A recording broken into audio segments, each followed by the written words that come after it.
Well, and most polygamous men don't feel the need to ever be held accountable. And that's because their callings, we just did a video about divine or sanctified marriages. Why do a lot of these polygamous men not feel like they need to be held accountable for anything? And it's because they're some of the most dangerous entitled men out there, and women, because they believe their calling is from God. And so therefore if you're questioning them, you're questioning God, and you're questioning what God wants them to do. So there's so much of it going on throughout this episode. I feel like there's so much to cover. We're going to miss some stuff.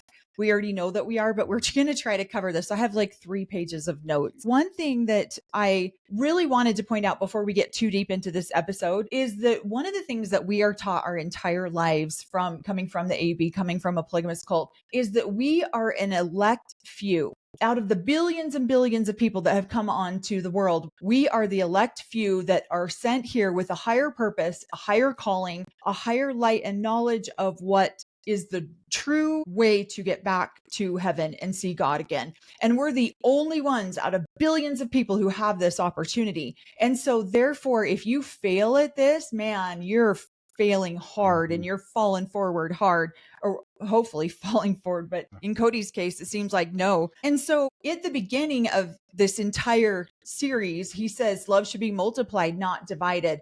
And he's basically wanting to come out to the world to show them, look at this. This can be a lifestyle that can be lived. It can be, because he believed at the very beginning that he had a higher calling in this religion. He had a higher calling in the world than the average Joe Blow. Average guy on the street doesn't have the same light and knowledge that this man has been given. And he has the highest level of ability to get back to God in a way.